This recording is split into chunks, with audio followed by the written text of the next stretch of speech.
Hello hello बच्चों। आप हम लोगों ने जो पार्ट वन था उसमें हम लोग ने यहाँ तक कंप्लीट कर लिया था जहाँ पे हम लोग ने डिस्कस कर लिया था कि कि भगवान क्या है, वो कहाँ पे रहते हैं, और रिलीजन क्या है, धर्म क्या है, और गॉड और रिलीजन में अ, क्या कनेक्शन है, और why do we need both, right. Good. In the second part let's start. हम लोग सेकंड पार्ट को स्टार्ट करते हैं वर्ल्ड रिलीजन से। So in this part you will get to understand कि पूरे वर्ल्ड में मेन रिलीजन्स क्या हैं जो लोग फॉलो करते हैं, which people affiliate to, and how do they practice their religion, right. So let's start with different religion just to give you an overview. हम इसके डिटेल में नहीं जाएंगे, लेकिन हम इसके एक ओवरव्यू के लिए आपको ये बनाया है।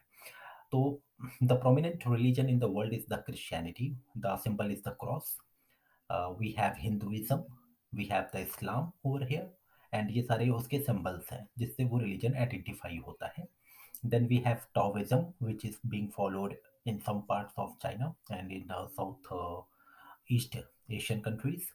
We have Baha'i religion, Jainism जिसका कि सिंबल एक चक्र होता है। ये चक्र सिंबलाइज करता है कि what ever starts that ends and the wheel continues. ये एक प्रिंसिपल है जो कि हिंदुज्म में भी हम फॉलो करते हैं, right.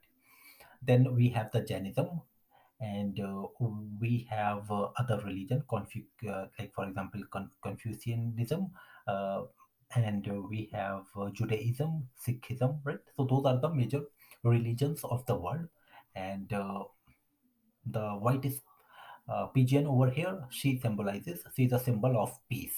So all the religion of the world, at the end of the day, ये सब कहते हैं कि we all should live peacefully and there is only one God but different ways of reaching the same God. So अगर हम इस circle को God मान लें फॉर एग्जाम्पल, तो ये सारे आप देख रहे हो जितने भी रिलीजन्स हैं उनका मोटिव और उनका ऑब्जेक्टिव बस इतना ही है कि उनके जो फॉलोअर्स हैं वो एक उस गॉड तक पहुंच सके. So religion becomes the path to reach the god, right. So that was the original objective of each of those religion, the core objective जिसकी हम बात करते हैं.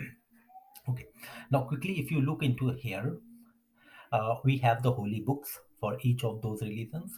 Holy books means that उस पर्टिकुलर रिलीजन का एक जो मेन बुक है जिस जहाँ पे वो सब मेंशन किया गया कि उस रिलीजन के फॉलोअर्स क्या फॉलो करेंगे in terms of rituals, in terms of practices, जो भी उनकी स्ट्रक्चर्स है, वो रिलीजन का स्ट्रक्चर क्या है, वो उनके डूज क्या है, उनके डोंट्स क्या है, and so on and so fourth, right.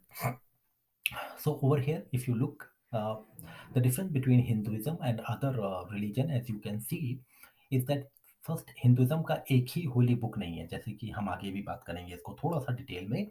Hinduism के कई सारे होली बुक्स हैं. ऋग्वेद, लाइक वेद जो है वो मेन है, and there are 4 types of Veda. Then we have Brahma Sutra, then we have Gita, which is the main primary textbook of Hinduism, the Ved, the Gita, and Brahma Sutra, right? And date when that particular religion was founded, and who is the founder. So Hinduism ही एक ऐसा religion है जिसका कि कोई एक particular one person is not the founder. It is actually the collection of all the different gurus, rishis, sages, avatars who have given and shaped the thought behind the Hinduism religion, right? बाकी आप अगर देखोगे तो इस्लाम को found किया मोहम्मद ने, Christianity को found किया था जीसस ने. ये इनके भगवान भी हैं और फाउंडर भी हैं, मतलब आप दोनों तरह से देख सकते हो. जैसे जैनिज्म के महावीर हुए, बुद्धिज्म के सिद्धार्थ गौतम, सिखिज्म के गुरु नानक, और बाही जो बहाउल्लाह है, वो है, ठीक है. एक चीज इसमें मैं और आपको बता देना चाहता हूँ कि जो बुद्धिज्म, जैनिज्म, सिखिज्म है, दीज आर एक्चुअली जो इनका रूट है वो हिंदुज्म से ही स्टार्ट हुआ. तो कहने का मतलब ये है कि ये तीनों रिलीजन जब एग्जिस्ट नहीं करते थे तब हिंदुइज्म तब भी था, और एक्चुअली जब कोई भी रिलीजन नहीं एग्जिस्ट करता था हिंदुइज्म तब भी था. हम इस पर और आगे मैं आपको डिटेल में समझाऊंगा, लेकिन कहने का मतलब ये है कि इसमें ये तीनों जो रिलीजन है, चाहे वो सिद्धार्थ गौतम हो, जैनिज्म के महावीर हो, या सिखिज्म के गुरु नानक हो, ये तीनों एक्चुअली ब्रांचेस जो निकली हैं ये हिंदुइज्म से ही निकली हैं, and now they are independent religion by themselves, have their own distinct followers. Okay, यहाँ तक कि सिद्धार्थ गौतम जो गौतम बुद्ध जो अ, गौतम बुद्ध हैं, जो बुद्धिज़्म के, हिंदुइज़्म ने हिंदुइज़्म में एक्चुअली ये कहा भी जाता है कि वो भगवान विष्णु के ही अ, 8वें 7वें या 8वें अवतार हैं। वो आप देख सकते हो, चेक कर सकते हो, गौतम बुद्ध को बोला गया है। इसमें कुछ लोगों का डिफरेंट ओपिनियन है, कुछ लोग मानते हैं, कुछ लोग नहीं मानते। That differs, but that's the point. Now let's quickly see कि आज जो वर्ल्ड में टोटल जो लोग हैं 7 to 8 billion people, almost 8 billion people in the world which we have today, उसमें से almost like 2.3 billion are Christians. Like in the pie chart you can see 25% are Muslims across the world who follow Islam, and right, and the Quran is the book. For Christians it is the Bible is the book, and there are almost like 31-32% people who are Christians in the world. Hindus are like 1 billion, 1.1 billion, and they are almost like 15 to 16% who are Hindus. और उस Hindus में भी almost 90%, 95% India और नेपाल ही में है, almost India ही में है, and other countries are not any, like none of other countries have Hindu in majority. For all the countries except Nepal and India, they are in minority. Okay, and unaffiliated का मतलब बेटा ये होता है कि ये वो लोग हैं जो लोग they do not want to affiliate themselves with any of the religions, which means that ये लोग ये कहते हैं कि हम किसी भी रिलीजन को नहीं मानेंगे और नहीं मानते हैं, और हम किसी भी भगवान को नहीं मानते हैं। Most of the people in China for example they do not worship or affiliate to any one particular religion, not even to Buddhism. Like because China was Buddhist nation, like in communist, once they started ruling, there is no God, there is no affiliation to God, and communism doesn't sort of, it doesn't want its citizens to become religious, for other reasons, political reasons. Okay, so those are the unaffiliated people. Let's move to next slide. So the next slide talks about the symbol Om. Now we are diving into the Hinduism, the 101 of Hinduism, which we will see will come up. And this symbol बेटा जो कि ओम का जो symbol है, ये एक बहुत ही secret symbol है हिंदूज के लिए। ये भगवान का ही या वेद का प्रोमिनेंट सिंबल है, और ये एक साउंड भी है। जैसे कि अगर हम बोलते हैं ओम,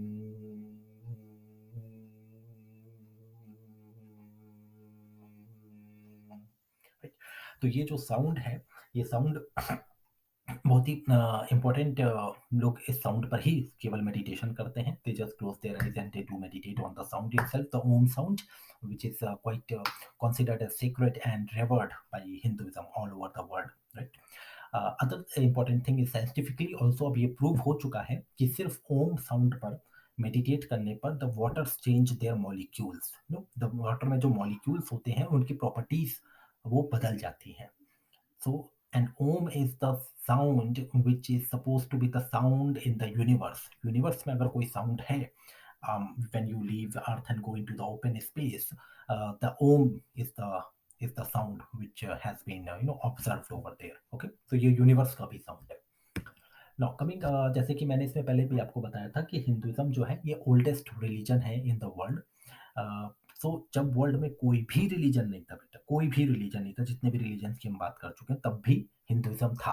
हाँ, ये बात अलग है कि उसको इस समय हिंदुइज्म के नाम से डिनोट नहीं किया जाता था, क्योंकि हिंदुइज्म अपने आप में कभी भी हमने ये नहीं कहा कि हम रिलीजन हैं, क्योंकि रिलीजन का मतलब ही कुछ नहीं था उस समय, ये कॉन्सेप्ट ही बाद में आए हैं।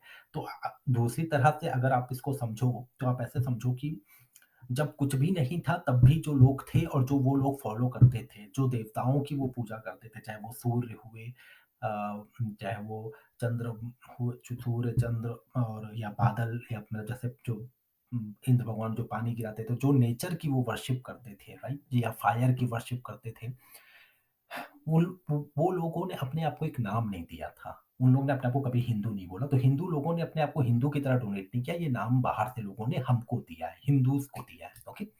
वो क्यों दिया उसकी हम अभी बात करेंगे। ओके एंड एक्चुअली जो इंडस रिवर सिविलाइजेशन जो स्टार्ट हुआ था आज से 5000 ईयर्स अगो, जो ये सिविलाइजेशन फ्लरिश कर रहा था इंडस वैली में, जो कि आपका north west part of India पड़ता है इन पाकिस्तान, जहाँ पे इंडस वैली सिविलाइजेशन की पूरी डिगिंग हुई थी और उसमें मोहनजोदारो और हड़प्पा टू प्रोमिनेंट सिटीज थी। तो उनके जो लोग थे जो उस समय फॉलो करते थे 5000 ईयर्स बैक, उनके जो डीएनए सैंपल्स हैं वो इंडियन हिंदूज के डीएनए सैंपल से मैच करते हैं, which means to say that those people were following the Hinduism as their religion, and at that point in time they were all like as a civilization they were working over there, living over there, working over there। हम इस पे अभी और बात करेंगे। Then Hinduism has no single follow founder और prophet. जैसे कि मैंने आपसे पहले भी बोला था कि हिंदुइज्म का किसी एक आदमी ने वो नहीं किया, नहीं बोला। मतलब हिंदुइज्म जैसे बाकी रिलीजन में तो एक ने जो बोला सब लोगों ने उसी को माना, उन्हीं को भगवान माना और उनकी ही बातें मानी। हिंदुइज्म शेप हुआ है ड्यूरिंग द मेनी सेंचुरीज। तो जो वेद भी हैं, जो हम लोग जो वेद लिखे गए हैं, वो वेद कोई एक आदमी ने बैठकर अपनी ही लाइफ टाइम में नहीं लिखा है। ये वेद जो हैं ये they have been written down and passed to the other generation। it took like many centuries। and तब सारी वेद को बैठ के जो कंपोज किया है, जो लिखा है, वो वेद व्यास ने लिखा है, राइट। तो ये उन्हीं से आया है। तो हमारा कोई एक सिंगल प्रॉफिट नहीं है, एक सिंगल फाउंडर नहीं है। ये रिलीजन कब स्टार्ट हुआ किसी को नहीं पता। ये रिलीजन कब बना, वो इंडस वैली सिविलाइजेशन जब आया था उसके बाद लोगों ने इसको डोनेट करना स्टार्ट कर दिया, इसको आइडेंटिफाई करना स्टार्ट कर दिया, right. Okay, as I said that 95% of Hindus live in India and Nepal, and we are in not in majority in any of the country। And many gods are worshipped in Hinduism, or each Hindu god is said to be of different part of the supreme god Brahma। Okay, तो जैसे कि मैंने आपसे बोला, आपने अपने घर में भी देखा होगा कि कई सारी मूर्तियाँ रखी हुई हैं, कई सारे आइडल्स रखे हैं, हम लोग उनकी पूजा करते हैं, चाहे वो हनुमान जी हुए, शिव जी हुए, विष्णु जी हुए, या गणेश जी हुए, या आपकी कोई भी देवी हुई, दुर्गा देवी हुई, या कोई भी और भगवान हुए। ये सारे आइडल्स हैं, ये सारे उसी एक भगवान स्वरूप जो है, ब्रह्म भगवान स्वरूप जो है, ये उन्हीं की ही एक प्रतिछाया है। और आप जो भी प्रेयर करते हैं उनके सामने, वो प्रेयर भगवान तक ही पहुंचती है। तो ये बस एक रास्ते बन जाते हैं। एक ही भगवान है, उनके कई सारे रूप हैं, और आप किसी की भी पूजा करिए हिंदुइज्म में, ऐसा आपको कभी नहीं बोला जाएगा कि नहीं आप ये करिए और ये ना करिए। आप कुछ भी नहीं करेंगे तो भी आप हिंदू हैं, और आप सब कुछ करेंगे तो भी आप हिंदू हैं। तो इन दोनों एक्सट्रीम्स के बीच में पूरी हिंदुइज्म के सारे लोग हैं। कुछ लोग ट्यूसडे को मंदिर जाते हैं, उनकी मान्यता है, बहुत अच्छी बात है, वो लोग भी हिंदू। और जो नहीं जाते, जो घर में रहते हैं, वो भी हिंदुइज्म। हम ये नहीं कहते कि आप कितनी बार प्रेयर करें, या आप हफ्ते में एक बार करें या ना करें, आप महीने में करें, साल में करें, किसी को कोई बताने वाला नहीं है, क्योंकि ऐसा चीज वेदों में नहीं लिखी गई है, डूज एंड डोंट्स में नहीं आता है। इसलिए हिंदुइज्म को वे ऑफ लाइफ भी बोलते हैं, जो भी हम लोग बात करेंगे। And now Hinduism believe that there is a part of Brahma in everyone, and this is called the soul, and that's why Hindus believe God can be seen in a person or an animal। तो अभी Hindus का belief है that कि जो ब्रह्मा है वो हम सब लोगों के बॉडी में है, as a soul, as a atma. Okay, अब सोल और आत्मा बेटा ये बहुत ही थोड़ा सा कॉम्प्लेक्स टॉपिक है। आप थोड़ा बड़े हो जाओगे तो आप मे बी हम लोग इस पर और डिस्कस करेंगे। लेकिन आप just as a quick example आप ऐसा समझ लो, जैसे कि अगर कोई एकदम से डाई होता है तो इंग्लिश में एक वर्ड यूज करते हैं, कहते हैं he is no more, right. In fact if you do ask that the person is still there, he is just like, अगर तुरंत मरा है and we have not done the last rites of that person, the person is still there, right?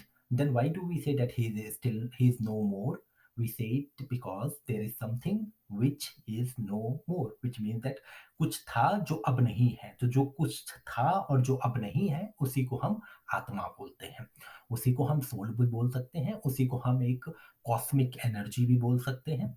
और वही एक चीज है जो इस पूरे बॉडी को एक्टिवेट करती है और इसको चलाती है, राइट। अगर ये नहीं है तो ये आपकी जो बॉडी है, that is of no use, and then that has to be burned, right. That's why. Okay, so Hindus believe that जो गॉड होते हैं वो हर पर्सन में है, हर एनिमल में है, हर प्लांट में है, क्योंकि जो भी चीज़ स्टैटिक नहीं है, जो भी चीज़ बढ़ रही है, भले वो चल नहीं रही, जैसे कि प्लांट प्लांट छोटे होते हैं, बीज होता है, फिर प्लांट होते हैं और फिर बड़ा पेड़ हो जाता है, राइट? तो कोई तो शक्ति है जो उस प्लांट को बड़ा कर रही है, या कोई भी, हाँ, मतलब अगर आप सोचो तो ये जो वुड है, जब हम प्लांट की लकड़ी काट देते हैं तो वो लकड़ी अपने आप बड़ी नहीं होने लगती है, राइट? वो मान लीजिए आपने ब्रांच काट दिया ट्री का, तो वो ब्रांच अपने आप बड़ी नहीं होने लगेगी, राइट?